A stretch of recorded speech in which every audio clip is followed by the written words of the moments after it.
Hey, welcome back. This is your own NM. Welcome to NM Classroom. അപ്പോൾ നമ്മളെ second element ഇലെ first unit second unit second unit. First unit നമ്മൾ പറഞ്ഞില്ലടാ occupational health and safety management standard അല്ലേ ILO ISH 2001 ISO 45001 അതിന്റെ benefits അത്ര പറഞ്ഞോളൂ. ഇനി നമ്മൾ ശരിക്കുള്ള അംഗം തുടങ്ങണം ട്ടാ. ഇനിയാണ് ശരിക്കും അംഗം തുടങ്ങണത്. ഇന്റർനാഷണൽ മാനേജ്മെന്റ് സിസ്റ്റം എങ്ങനെയാണെന്ന് ILO ISH 2001 നമ്മൾ പറഞ്ഞു. ഒന്നാമത്തെ പോയിന്റ് എന്താണ്? പോളിസി. രണ്ടാമത്തെ പോയിന്റ് ഓർഗനൈസ്. മൂന്നാമത്തെ പോയിന്റ് പ്ലാനിങ് ആൻഡ് ഇംപ്ലിമെന്റേഷൻ. നാലാമത്തെ പോയിന്റ് ഇവാലുവേഷൻ. അഞ്ചാമത്തെ പോയിന്റ് ആക്ഷൻ ഫോർ ഇംപ്രൂവ്മെന്റ്. ആറാമത്തെ point auditing continual improvement. Okay, അപ്പോൾ ഫസ്റ്റ് പോയിന്റ് ആണ് നമ്മുടെ ഫസ്റ്റ് യൂണിറ്റ്. എന്താണ് യൂണിറ്റ്? പോളിസി. എങ്ങനെയാണ് ഒരു organisation health and safety management system work ചെയ്യണത്? First thing is that first അല്ലേ പോളിസി. പോളിസി എന്ന് പറഞ്ഞാൽ പോളിസിനെ പറ്റി മാത്രമുള്ള ചർച്ചയുള്ളൂ ഇവിടെ. പോളിസി എന്ന് പറഞ്ഞാൽ എന്താണ്? ആരാണ് ഇത് ഉണ്ടാക്കുന്നത്? എന്തൊക്കെയാണ് അതിലെ കണ്ടന്റ്? എന്താണ് സംഭവം? Policy is a piece of paper. Policy is a document which is signed by top മാനേജ്മെന്റിന്റെ ടോപ്പ് ഒഫീഷ്യൽ ആണ് എന്ത് ചെയ്യുന്നത്? പോളിസിയിലെ അതിൽ ഏറ്റവും റെസ്പോൺസിബിൾ പേഴ്സൺ, സീനിയർ പേഴ്സൺ ആണ് പോളിസി എന്ന ഡോക്യുമെന്റിനെ സൈൻ ചെയ്യുന്നത്. പോളിസിന് ഒറ്റ വാക്കി പറഞ്ഞാൽ it's a print of the total health and safety management സിസ്റ്റത്തിന്റെ ഒരു ബ്ലൂ പ്രിന്റ് ആണ്. It's a document. Blueprint എന്ന് പറയുമ്പോൾ അതിൽ എന്താണ് മെയിൻ ആയിട്ട് ഉണ്ടാവുക? Clearly it is stated that the organisation health and safety goals and objective. ഓർഗനൈസേഷന്റെ ഗോൾസ് ആൻഡ് ഒബ്ജക്റ്റീവ്സ് പക്കായിട്ട് സ്റ്റേറ്റ് ചെയ്യണ സാധനമാണ് എന്ത്? പോളിസി എന്ന് പറയുന്നത്. മനസ്സിലാവണ്ട? ഓർഗനൈസേഷന്റെ health and safety management system പക്ക സ്റ്റേറ്റ് ചെയ്യണം. ഇപ്പൊ ഗോൾസ് ആൻഡ് ഒബ്ജക്റ്റീവ്സ്, ഉദാഹരണത്തിന് ഓർഗനൈസേഷന്റെ ടാർജറ്റിനെ വളരെ പക്കായിട്ട്, സേഫ്റ്റി ടാർജറ്റിനെ പക്കായിട്ട് കാണിക്കുന്ന സാധനമാണ് എന്ത്? പോളിസി. അപ്പൊ നമ്മൾ മനസ്സിലാക്കേണ്ടത് പോളിസി എന്ന് പറഞ്ഞു കഴിഞ്ഞാൽ പോളിസിയിലെ കണ്ടൻസ്, റൈറ്റ്? പോളിസിയിലെ കണ്ടൻസ് എന്തൊക്കെ വരൂ എന്നാണ് നമ്മൾ ഫസ്റ്റ് മനസ്സിലാക്കേണ്ടത്. പ്രധാനമായും നിങ്ങളൊരു നെറ്റിൽ നിന്നോ മറ്റൊരു ഹെൽത്ത് ആൻഡ് സേഫ്റ്റി കമ്പനിയുടെ ഹെൽത്ത് ആൻഡ് സേഫ്റ്റി പോളിസിനെ ഡൗൺലോഡ് ചെയ്ത നോർമലി ജനറലി 3 സെഗ്മെന്റ് ആണ് അതിൽ കാണിക്കുക. ഓക്കെ, അതോടുകൂടി നമ്മൾ ഈ യൂണിറ്റ് കഴിഞ്ഞു കേട്ടോ. ഫസ്റ്റ് സെഗ്മെന്റ് ആണ് general statement, intent statement, general statement of intent. General statement of intent നമുക്ക് അതിൽ കാണാൻ പറ്റും. പിന്നെ നമുക്ക് അതിൽ കാണാൻ പറ്റുന്ന മറ്റൊരു സാധനം ഇവിടെ ഓർഗനൈസേഷൻ സെക്ഷൻ എന്ന് പറഞ്ഞിട്ടൊരു സെക്ഷൻ കാണാൻ പറ്റും. പിന്നെ നമുക്ക് ലാസ്റ്റ് കാണാൻ പറ്റുന്ന ഒരു സെക്ഷൻ ആണ് അറേഞ്ച്മെന്റ് സെക്ഷൻ. ഇതൊരു പോളിസി ഡോക്യുമെന്റ് അകത്തുള്ള സാധനമാണ്. ഒരു പോളിസി ഡോക്യുമെന്റ് അകത്ത് നമ്മൾ കാണുന്ന സാധനമാണ്. ഒന്ന് ജനറൽ സ്റ്റേറ്റ്മെന്റ്. അതിൽ ഞാൻ നേരത്തെ പറഞ്ഞു എന്തൊക്കെയാണ്? ഓർഗനൈസേഷന്റെ goals and safety objectives, targets, എന്തൊക്കെ റിസോഴ്സുകൾ വേണം നമുക്ക് മീറ്റ് ചെയ്യാനായിട്ട്, എന്തൊക്കെ ലീഗൽ റിക്വയർമെന്റുകളാണ് നമ്മൾ നേരിടാൻ പോകുന്നത്, റിസ്ക് അസസ്മെന്റ്, മോണിറ്ററിങ് അറേഞ്ച്മെന്റ്സ്, ഇതൊക്കെ നിങ്ങൾക്ക് മനസ്സിലാവും അടുത്തടുത്ത യൂണിറ്റുകളിൽ വളരെ വിശദമായിട്ട് പഠിക്കുന്നതാണ്. അപ്പൊ അങ്ങനെയുള്ള ഒരുപാട് കാര്യങ്ങളാണ് ഇതിൽ പോളിസിയുടെ ജനറൽ സ്റ്റേറ്റ്മെന്റ് ഓഫ് ഇന്റന്റിൽ പറയാം. ഇതിൽ നമ്മളൊന്ന് എടുത്ത് പഠിക്കേണ്ട സാധനം ഓർഗനൈസേഷന്റെ ഗോൾസ് ആൻഡ് ഒബ്ജക്റ്റീവാണ്. പോളിസിയിൽ ഗോൾസ് ആൻഡ് ഒബ്ജക്റ്റീവ് പറയാന്ന് പറഞ്ഞു കഴിഞ്ഞാൽ, ഒബ്ജക്റ്റീവ് എന്ന് പറഞ്ഞാൽ എന്താണ്? ലക്ഷ്യമാണ്. ലക്ഷ്യത്തിന് എപ്പോഴും എന്ത് വേണം? ലക്ഷ്യത്തിന് എപ്പോഴും ലക്ഷ്യം നിറവേറാൻ ഒരു ടാർഗറ്റ് ആവശ്യമാണ്. ഒരു ടാർഗറ്റ് ആവശ്യമാണ്. എന്താണ് ടാർഗറ്റ്? ടാർഗറ്റ് എന്ന് പറഞ്ഞു കഴിഞ്ഞാൽ ഒരു ക്വാണ്ടിഫൈ ചെയ്തിട്ടുള്ള ഒരു ഗോളിനെയാണ് നമുക്ക് എന്തെന്ന് പറയാ? ടാർഗറ്റ് എന്ന് പറയാം. മെഷർ ചെയ്യാൻ പറ്റുന്ന ഒരു ഗോളിനെയാണ് ടാർഗറ്റ് എന്ന് പറയാം. India need 346 runs from 50 overs എന്ന് പറഞ്ഞു കഴിഞ്ഞാൽ 346 റൺ അടിച്ച് ഇന്ത്യ ജയിക്കൂ എന്നുള്ള അർത്ഥം. എന്ന് പറഞ്ഞാൽ വളരെ കൃത്യമാണ് ടാർഗറ്റ്. 50 ഓവറിൽ 346 റൺ അടിച്ചാൽ ജയിക്കൂ എന്നുള്ള ടാർഗറ്റ് ആണ്. ഇത് ടാർഗറ്റ് തന്നെയാണ് അല്ലേ? നെബോഷ് ഇന്ന ഡേറ്റിൽ വരുന്ന എക്സാം ഞാൻ പാസ്സാകും എന്നുള്ളത് എന്താണ്? ഒരു ടാർഗറ്റ് ആണ്. അപ്പൊ ടാർഗറ്റ് സെറ്റ് ചെയ്യുമ്പോൾ ഒരു പ്രത്യേകത ഉണ്ടടാ. ഏതൊരു ടാർഗറ്റ് സെറ്റ് ചെയ്യുമ്പോഴും ഇറ്റ് ഷുഡ് ബി സ്മാർട്ട്. അത് സ്മാർട്ട് ആയിരിക്കണം. സ്മാർട്ട് ടാർഗറ്റ് ആയിരിക്കണം. എന്താണ് സ്മാർട്ട് എന്ന് പറഞ്ഞാൽ നോക്കാം. സ്മാർട്ട് എന്ന് പറഞ്ഞാൽ സ്പെസിഫിക് ആയിരിക്കണം. ഏതെങ്കിലും ഒരു എക്സാം പാസ്സാവണം എന്നല്ല പറയണത്, നെബോഷ് IGC പാസ്സാവണം. ഏതെങ്കിലും വെറുതെ ആക്സിഡന്റ് പിന്നെ എന്തെങ്കിലും കുറക്കണം എന്നല്ല പറയണത്, ആക്സിഡന്റ് കുറക്കണം എന്നാണ് പറയുന്നത്. അപ്പൊ സ്പെസിഫിക് ആയതുകൊണ്ട് മാത്രം കാര്യമില്ലടാ. മെഷറബിൾ ആയിരിക്കണം. മെഷറബിൾ എന്ന് പറഞ്ഞു കഴിഞ്ഞാൽ നിബോഷ് പാസ്സാവണം എന്നല്ല, എത്ര മാർക്കിൽ പാസ്സാവണം അതാണ് മെഷറബിൾ. ഫസ്റ്റ് ക്ലാസ്സിൽ പാസ്സാവണം, ഡിസ്റ്റിങ്ഷനിൽ പാസ്സാവണം. അതുപോലെ ആക്സിഡന്റ് റേറ്റ് കുറക്കണം എന്ന് പറഞ്ഞ ടാർഗറ്റ് ആവൂലടാ. ആക്സിഡന്റ് റേറ്റ് കഴിഞ്ഞ പ്രാവശ്യത്തെ അപേക്ഷിച്ച് 89% കുറക്കണം എന്ന് പറഞ്ഞു കഴിഞ്ഞാൽ അത് മെഷറബിൾ ആണ്, റൈറ്റ്? മെഷറബിൾ മാത്രമായിട്ട് കാര്യമില്ല, അച്ചീവബിൾ ആവണം, നടക്കണതായിരിക്കണം. എനിക്ക് നിബോഷിൽ ഫസ്റ്റ് റാങ്ക് കിട്ടണം എന്ന് പറഞ്ഞാൽ ചിലപ്പോൾ അധികം പഠിക്കാണ്ട് പോയാൽ നടക്കണ കാര്യമല്ല, അച്ചീവബിൾ അല്ല. അതുപോലെ തന്നെ അച്ചീവബിൾ, ആക്സിഡന്റ് ഉണ്ടാവൂല. ഈ എന്റെ കമ്പനിയിൽ ഇനി ഒരിക്കലും ആക്സിഡന്റ് ഉണ്ടാവൂല ലോകാവസാനം വരെ എന്ന് പറഞ്ഞാൽ അത് അച്ചീവബിൾ അല്ല. പൊട്ടത്തരോട് പറഞ്ഞത് അച്ചീവബിൾ ആയിരിക്കണം, റൈറ്റ്? അടുത്തത് റിയലിസ്റ്റിക് ആയിരിക്കണം. റിയലിസ്റ്റിക് എന്ന് വെച്ച് കഴിഞ്ഞാൽ യാഥാർത്ഥ്യബോധം ഉൾക്കൊണ്ടിട്ടുള്ളതാണ്. നമ്മൾ ചില ആൾക്കാർ പറഞ്ഞു പോണ കാക്കനെ പിടിക്കാട്ടാ, പറക്കണ പരുന്തിനെ വേണമെങ്കിൽ വെടിപിടിച്ചിടാന്ന് പറഞ്ഞാൽ റിയലിസ്റ്റിക് അല്ല, റൈറ്റ്? എനിക്ക് കയറിങ്ങാണ്ട് US പ്രസിഡന്റ് ആകണം എന്ന് പറഞ്ഞാൽ റിയലിസ്റ്റിക് അല്ലത്. അത് വേറെ ആരെങ്കിലും ചിലവർ പറയൂല, ചില സാധനങ്ങൾ ഉള്ളിലേക്ക് ചെല്ലുമ്പോൾ ചിലവർ പലതും പറയും. അത് റിയലിസ്റ്റിക് ആയിരിക്കൂല. അങ്ങനെ പറന്നടക്കാനൊന്നും പറ്റൂല. പക്ഷെ പറന്നെടുക്കണവരൊക്കെ തോന്നും, പക്ഷെ റിയലിസ്റ്റിക് ആയിരിക്കൂല. And last one is called, അപ്പൊ റിയലിസ്റ്റിക് ആയ ടാർഗറ്റ് ആയിരിക്കണം നമ്മൾ സെറ്റ് ചെയ്യണം എന്ന് ഞാൻ പറഞ്ഞു. ലാസ്റ്റ് വൺ ഇസ് കോൾഡ്, ഒരു ടൈം ഫിക്സ് ചെയ്തിട്ടുണ്ടാവും, ടൈം ബൗണ്ടഡ് ആയിരിക്കണം. എനിക്ക് നിബോഷ് ചെയ്യണം, പാസ്സാകണം, ഇത്ര മാർക്ക് കിട്ടണം എന്ന് മാത്രമല്ലടാ, എന്ന് കഴിയണം എന്നുള്ളത് നമുക്ക് ലിസ്റ്റ് ഔട്ട് ആയിരിക്കും. എന്ന് കഴിയണം, ഇത് മെയ്യിൽ തീരുട്ടാ, ജൂണിൽ തീരുട്ടാ, ജാനുവരിയിൽ തീരുട്ടാ, ഡിസംബറിൽ തീരുട്ടാ, സെപ്റ്റംബറിൽ തീരുട്ടാ, ടൈം ബൗണ്ടാണ്. ഇങ്ങനെ അപ്പൊ നമ്മൾ പറയാണ് അടുത്ത 3 മാസത്തിനുള്ളിൽ ഈ ഓർഗനൈസേഷന്റെ ആക്സിഡന്റ് ഹിസ്റ്ററിയിൽ 89% കുറവ് ഈ പോളിസിയാൽ ഞങ്ങൾ ഫിക്സ് ചെയ്യുന്നു. Wonderful target. വേറൊരുത്തിനോട് ചോദിക്കണം, എന്താ നിന്റെ ടാർഗറ്റ്? സേഫ്റ്റി കൾച്ചർ കൂട്ടണം. എങ്ങനെ കൂട്ടും, ആര് കൂട്ടും, ഒന്നും അറിയില്ല. സോ നല്ലൊരു ടാർഗറ്റ് അല്ല. ആക്സിഡന്റ് റേറ്റ് കുറക്കണം ഇങ്ങനെ പറഞ്ഞാൽ നല്ലൊരു ടാർഗറ്റ് ആണ്. സ്റ്റാഫ് ടേൺ ഓവർ റേഷ്യോ കുറക്കണം, സിക്നെസ് റേറ്റ് കുറക്കണം, ആബ്സെന്റീസം കുറക്കണം എന്നൊക്കെ നമുക്ക് പറയാം. പക്ഷെ സ്മാർട്ടായിരിക്കണം. അപ്പൊ ഒരു ടാർഗറ്റ് സെറ്റ് ചെയ്ത് ആ ഗോൾ അച്ചീവ് ചെയ്യാൻ ആര് സെറ്റ് ചെയ്യണം? Who is going to set, how is going to achieve, when is going to achieve, what is going to achieve, അതിന് വേണ്ട ഫൈനാൻഷ്യൽ ഇത് എവിടെ നിന്ന് കിട്ടും, അതിന് വേണ്ട ടെക്നോളജിക്കൽ സപ്പോർട്ട് എവിടെ നിന്ന് കിട്ടും, അതിന് വേണ്ട ലീഗൽ അഡ്വാൻസ്മെന്റ് സപ്പോർട്ടുകൾ എവിടെ നിന്ന് കിട്ടും ഒക്കെ സെറ്റ് ചെയ്യാന്നുള്ളത് പോളിസിയിൽ നമ്മൾ പറയുന്ന സാധനമാണ്. ജനറൽ സ്റ്റേറ്റ്മെന്റ് ഓഫ് ഇന്ത്യന്റെ ഭാഗമാണെന്ന് ഞാൻ പറഞ്ഞതിനർത്ഥം. ചുരുക്കത്തിൽ ടെൻഷൻ ആവണ്ട, മനസ്സിലായില്ലേ? പോളിസി എന്ന് പറഞ്ഞ ഡോക്യുമെന്റ്. ആ ഡോക്യുമെന്റ് അകത്ത് ജനറൽ സ്റ്റേറ്റ്മെന്റിൽ പറയുന്ന കാര്യങ്ങളാണ്. വിഷൻ, മിഷൻ എന്നൊക്കെ പറഞ്ഞ് കണ്ടിട്ടില്ലേ? ഞങ്ങൾ കമ്പനിയുടെ മിഷൻ ഇതാണ്, വിഷൻ ഇതാണെന്നൊക്കെ പറഞ്ഞ മാതിരി. അതുപോലെ സേഫ്റ്റിയുമായി ബന്ധപ്പെട്ട കാര്യങ്ങൾ ഡിസ്കസ് ചെയ്യുന്ന ഏരിയയാണ് ജനറൽ സ്റ്റേറ്റ്മെന്റ് ഓഫ് ഇന്റന്റ്. അതിൽ വളരെ ഇമ്പോർട്ടന്റ് ആയിട്ട് വരുന്ന ഒരു സാധനമാണ് എന്ത്? ടാർഗറ്റ്. ഓക്കെ, അവിടെ നമ്മൾ ബെഞ്ച് മാർക്കിംഗ് ചെയ്ത് നോക്കും. അതായത് കഴിഞ്ഞ വർഷത്തെ പെർഫോമൻസ് വെച്ച് ഈ വർഷത്തെ പെർഫോമൻസിനെ കമ്പയർ ചെയ്യും. നമ്മളെ പോലെ തന്നെ കമ്പനികളെ വെച്ചിട്ട് നമ്മളെ കമ്പനിയുടെ പെർഫോമൻസിനെ കമ്പയർ ചെയ്യും. നമ്മളെ വെച്ച് കമ്പയർ ചെയ്യില്ല, നമ്മൾ നാട്ടുകാരെ കമ്പയർ ചെയ്യാറില്ല. അവനെ കണ്ടുപഠിക്കണമെന്ന് പറയില്ല അച്ഛനമ്മയൊക്കെ. നമ്മൾ ഛന്തസ് ജനിച്ചന്ന് മുതൽ കേൾക്കണ കമ്പാരിസൺ ആണല്ലേ. നന്നായി കൂടറ എന്ന് പറയണത് എന്തുകൊണ്ടാണ്? നമ്മളെക്കാളും നല്ലവരുള്ളതുകൊണ്ടാണ്. അപ്പത് നമുക്കിത് കേൾക്കേണ്ട വരണേ പുലിവാലി, അല്ലെങ്കിൽ ഒരു വിഷയം വരുന്നില്ല. അപ്പോൾ ബെഞ്ച് മാർക്കിംഗ് എന്നാണ് അതിനെ പറയാം. അപ്പൊ അങ്ങനെ ബെഞ്ച് മാർക്കിംഗ് ഒക്കെ നമുക്ക് ജനറൽ സ്റ്റേറ്റ്മെന്റിൽ സെറ്റ് ചെയ്യാൻ പറ്റും. ഓക്കെ, അടുത്ത ഓർഗനൈസേഷൻ സെക്ഷൻ. ഓർഗനൈസേഷൻ സെക്ഷൻ എന്ന് പറഞ്ഞാൽ നമ്മൾ കഴിഞ്ഞ യൂണിറ്റിൽ പറഞ്ഞു അല്ലെ?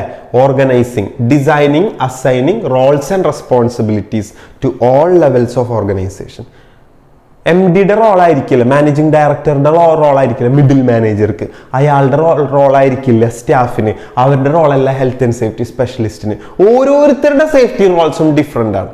അപ്പൊ ആ ഡിഫറൻസ് നമ്മൾ എന്താണ് ഓർഗനൈസേഷൻ സെക്ഷനിലാണ് കാണിക്കുക. അപ്പൊ ഞാനിവിടെ പറയാണ്, ഇതാരാണ്? ഇത് മാനേജിങ് ഡയറക്ടർ. ഇതാരാണ്? ഇത് സീനിയർ മാനേജേഴ്സ് അഥവാ ബോർഡ് ഓഫ് ഡയറക്ടേഴ്സ്. ഇതാരാണ്? ഇത് മിഡിൽ മാനേജേഴ്സ് ആൻഡ് സൂപ്പർവൈസേഴ്സ്. ഇതാരാണ്? ശിശു എന്നും പറഞ്ഞിട്ട് കുറെ എന്താ പറയാ സ്റ്റാഫ്. ഇത് സ്റ്റാഫ്. ഇതാരാണ്? Health and safety specialist. ഇവന്റെ പണി എല്ലാവരുമായിട്ടും കമ്മ്യൂണിക്കേറ്റ് ചെയ്തിട്ട് നാളെ പുല്യ ഇവനാണ് ഞാൻ നേരത്തെ പറഞ്ഞില്ലേ, ഈ ഇരിക്കണ ഞാനല്ല ശരിക്കുള്ള ഞാൻ എന്ന് എപ്പോഴും നമ്മളോട് പറഞ്ഞുകൊണ്ടിരിക്കണം. മനസ്സിലായില്ലേ? ഈ ഇരിക്കുന്ന ഞാൻ ഭയങ്കര പവർഫുൾ ആയ, ഭയങ്കര കരിസ്മാറ്റിക്, ഭയങ്കര കാലിബറുള്ള, ഭയങ്കര എനർജിയുള്ള, ഭയങ്കര പവറുള്ള ലീഡറാണെന്നാണ് ഹെൽത്ത് ആൻഡ് സേഫ്റ്റി സ്പെഷ്യലിസ്റ്റ് എപ്പോഴും പറഞ്ഞു. ഞാനിപ്പോൾ ആവണിക്കൊന്നും പറ്റൂല, ഹായ് ഹീ ഹൂ എന്ന് പറയരുതെന്ന് ഞാൻ വീണ്ടും പറയണേ. സോ ചുരുക്കത്തിൽ ഈ ഓരോരുത്തരുടെ റോൾസ് ആൻഡ് റെസ്പോൺസിബിലിറ്റീസ് എന്തിലുണ്ടാവും? ഓർഗനൈസേഷൻ സെക്ഷനിൽ ഉണ്ടാവും. കമ്പനിയിലെ ഓരോ ഡിവിഷൻ ഓഫ് ഡിപ്പാർട്ട്മെന്റിലുള്ള ആളുകളുടെ റോൾസ് ആൻഡ് റെസ്പോൺസിബിലിറ്റീസ് പോളിസിയിൽ ഉണ്ടാവും. അപ്പോൾ പോളിസി എന്ന് പറഞ്ഞാൽ ചില്ലറ സാധനമല്ല.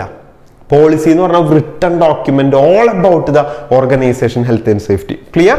ഇനി മൂന്നാമത്തെ സെഗ്മെന്റിലേക്ക് പോകുമ്പോൾ നമ്മൾ കാണാൻ പോകുന്നത് യഥാർത്ഥത്തിൽ ഇനി പറയാൻ പോകുന്ന ഏരിയയാണ് പോളിസിയിലത്തെ ഏറ്റവും വലിയ ഏരിയ. പോളിസിയിൽ ഏറ്റവും കൂടുതൽ പേജ് കടന്നു പോകുന്നത് ഈ ഏരിയക്ക് വേണ്ടിയിട്ടാണ്. എന്താണ് ആ ഏരിയയുടെ പേര്? അറേഞ്ച്മെന്റ് സെക്ഷൻ എന്നാണ്. മനസ്സിലാവണല്ലോ പറഞ്ഞത്? അറേഞ്ച്മെന്റ് സെക്ഷൻ എന്ന് പറഞ്ഞു കഴിഞ്ഞാൽ എന്താണടാ? അറേഞ്ച്മെന്റ് അല്ലേ? ഒരു കുഴിമന്തി ഉണ്ടാക്കാൻ എന്തൊക്കെ അറേഞ്ച് ചെയ്യണം, ഒരു ട്രിപ്പ് പോകാൻ എന്തൊക്കെ അറേഞ്ച് ചെയ്യണം, എന്തെല്ലാം കാര്യങ്ങളാണ് നമ്മൾ എന്ത് ചെയ്യുന്നത്? അറേഞ്ച് ചെയ്യുന്നത് ഓരോ വിഷയത്തിനും. എന്ന് പറഞ്ഞാൽ സേഫ്റ്റിക്ക് വേണ്ടി എന്തൊക്കെ അറേഞ്ച് ചെയ്യണം, അതാണ് ഇവിടെ നമ്മൾ നോക്കേണ്ടത്. ഒരു ഓർഗനൈസേഷനിൽ സേഫ്റ്റിക്ക് വേണ്ടി 2 ടൈപ്പ് അറേഞ്ച്മെന്റുകൾ ഉണ്ടാവും. നമ്പർ 1 അറേഞ്ച്മെന്റ് ജനറൽ അറേഞ്ച്മെന്റ് ആണ്. മറ്റൊരു അറേഞ്ച്മെന്റ് സ്പെഷ്യൽ ആണ്. സാധാരണ കടയിൽ പോയി കഴിഞ്ഞാൽ ഊണ് കിട്ടും, എന്തെങ്കിലും സ്പെഷ്യൽ വേണമെന്ന് ചോദിക്കും. സ്പെഷ്യൽ എല്ലാവർക്കും ഉണ്ടാവില്ല, കാശ് കൂടുതൽ കൊടുക്കണം. ജനറൽ അറേഞ്ച്മെന്റ് എന്ന് പറഞ്ഞു കഴിഞ്ഞാൽ അതല്ല. ജനറൽ അറേഞ്ച്മെന്റ് എല്ലാ ഉപ്പ് തൊട്ട് കർപ്പൂരം വരെയുള്ള എല്ലാ സാധനവും ജനറലിൽ പെടും. എല്ലാ ഓർഗനൈസേഷനും കുടിവെള്ളം വേണം, എല്ലാ ഓർഗനൈസേഷനും ടോയ്ലറ്റ് വേണം, എല്ലാ ഓർഗനൈസേഷനും ഫസ്റ്റ് എയ്ഡ് വേണം, എല്ലാ ഓർഗനൈസേഷനും വെൽഫെയർ ഫെസിലിറ്റി വേണം, എല്ലാ ഓർഗനൈസേഷനും എന്തെങ്കിലും സംഭവിച്ചു കഴിഞ്ഞാൽ പെട്ടെന്ന് എമർജൻസി പ്രൊസീജിയർ വേണം. ഇതൊന്നും കേട്ട് പേടിക്കേണ്ടതൊക്കെ വരുന്ന യൂണിറ്റുകൾ നമ്മൾ വ്യക്തമായി പഠിക്കും കേട്ടോ. ഓരോന്നും എമർജൻസി പ്രൊസീജിയർ പഠിക്കും, ഫസ്റ്റ് എയ്ഡ് പഠിക്കും, ഓരോന്നും എന്താണെന്ന് പഠിക്കും. എല്ലാ ഓർഗനൈസേഷനും റിസ്ക് അസസ്മെന്റ് വേണം, എല്ലാ ഓർഗനൈസേഷനും ട്രെയിനിങ് ആവശ്യമായിട്ട് വരും, എല്ലാ ഓർഗനൈസേഷനും പെർഫോമൻസിനെ മോണിറ്റർ ചെയ്യണം, ആക്റ്റീവ് റിയാക്റ്റീവ് മോണിറ്ററിംഗ് മെഷേഴ്സ് വേണം, എല്ലാ ഓർഗനൈസേഷനും ആക്സിഡന്റ് റിപ്പോർട്ടിംഗ് പ്രൊസീജിയേഴ്സ് വേണം, എല്ലാ ഓർഗനൈസേഷനും പല ടൈപ്പ് സിസ്റ്റം വേണം, safe working method, safe system of work, permit to work, അങ്ങനെ എന്തൊക്കെ ഉണ്ടോ അതെല്ലാം എല്ലാ ഓർഗനൈസേഷനും വേണം. സേഫ്റ്റി പോയിന്റ് ഓഫ് വ്യൂ അതെല്ലാമാണ്. എല്ലാ ഓർഗനൈസേഷനും വർക്കറിനായിട്ട് കൺസൾട്ട് ചെയ്യാനുള്ള കൺസൾട്ടേഷൻ അറേഞ്ച്മെന്റ് വേണം. അങ്ങനെയുള്ള എല്ലാ അറേഞ്ച്മെന്റുകളെയും നമ്മൾ എന്തെന്ന് വിളിക്കും? ജനറൽ അറേഞ്ച്മെന്റ് എന്ന് വിളിക്കും. മനസ്സിലായോ പറഞ്ഞത്? അതേസമയം special arrangement goes to very specific organisation. General arrangement മനസ്സിലായില്ലടാ? ഒന്നുമില്ല. ജനറൽ എല്ലാ ഓർഗനൈസേഷനും വേണ്ട അറേഞ്ച്മെന്റുകൾ കേൾക്കുമ്പോൾ തന്നെ മനസ്സിലാവും. എന്നാൽ സ്പെഷ്യൽ അറേഞ്ച്മെന്റ്, ഞാൻ ഒരു എക്സാമ്പിൾ പറയാം. നോയ്സ് എക്സ്പോഷർ കൺട്രോൾ മെഷേഴ്സ്, ഈ അറേഞ്ച്മെന്റ് എല്ലാ ഓർഗനൈസേഷനും വേണം. ഒരു AC-യുടെ ശബ്ദം മാത്രം കേൾക്കണുള്ളൂ ഒരു ഓഫീസിൽ, അവിടെ വേണം. ഒരാൾ ഇയർ മഫ് ഒക്കെ വെച്ചിരിക്കുന്ന കാര്യം ഒന്ന് ആലോചിച്ച് നോക്കി. ഭയങ്കര സൗണ്ട് നല്ല ചകളടിച്ച് മൂളിക്കണ്ട, അവന്റെ 85 ഡെസിബൽ വരെ ശബ്ദം കേൾക്കാം. പിന്നെയാണ് അപ്പൊ ഭയങ്കര കോറിൽ വർക്ക് ചെയ്യണം, ഭയങ്കര കൺസ്ട്രക്ഷൻ, ഫുൾ ടൈം സൗണ്ട്. അവിടെ നോയിസ് എക്സ്പോഷർ കൺട്രോൾ വേണം അല്ലെ? ഒരു DJ വർക്ക് ചെയ്യണവർക്ക് ചിലപ്പോൾ ഉറപ്പായിട്ടും വേണ്ട വരും, കാരണം ഭയങ്കര ചെമ്പാളും. Noise exposure control, radiation exposure control, vibration exposure control, toxic gas exposure control, transportation risk control. ലോജിസ്റ്റിക്സിലൊക്കെ ട്രാൻസ്പോർട്ടേഷൻ ഒരു സ്പെഷ്യൽ അറേഞ്ച്മെന്റ്. ലോൺ വർക്കർ, അയാൾ ഒറ്റയ്ക്ക് വർക്ക് ചെയ്യണം, ലോൺ വർക്കറാണ് അയാൾ. അപ്പൊ അയാൾ സ്വാഭാവികമായിട്ട് അയാൾക്ക് കൺട്രോൾ, അയാൾ ഫിസിക്കലി അബ്യൂസ് ഉണ്ടാവാൻ സാധ്യത, അയാളെ സെക്യൂരിറ്റി ഇഷ്യൂസ് ഉണ്ടാവാൻ സാധ്യത. അപ്പൊ അയാളെ കമ്പനി എന്ത് ചെയ്യേണ്ടതുണ്ട്? പ്രൊട്ടക്ട് ചെയ്യേണ്ടത്. Loan worker controls, crowd management controls, അങ്ങനെ ഓരോന്നും ഡിഫറെന്റ്. അപ്പൊ സ്പെഷ്യൽ റിസ്ക് കൺട്രോൾ എക്സ്പോഷർ വേണ്ടതിനൊക്കെ അവരുടെ പോളിസിയിൽ സ്പെഷ്യൽ കൺട്രോൾസിലും കൂടെ അത് കയറണം. പറഞ്ഞു മനസ്സിലായില്ലേ? അത്രേ ഉള്ളൂ. അപ്പോൾ അറേഞ്ച്മെന്റ് സെക്ഷനിൽ ജനറൽ അറേഞ്ച്മെന്റും വരും, സ്പെഷ്യൽ അറേഞ്ച്മെന്റും വരും. അതുകൊണ്ടാണ് അറേഞ്ച്മെന്റ് സെക്ഷൻ വളരെ ലെങ്തി ആയി പോകുന്നത്. നമുക്ക് പറയാൻ പറ്റില്ല ഇതിൽ എന്തൊക്കെ എഴുതണമെന്ന്.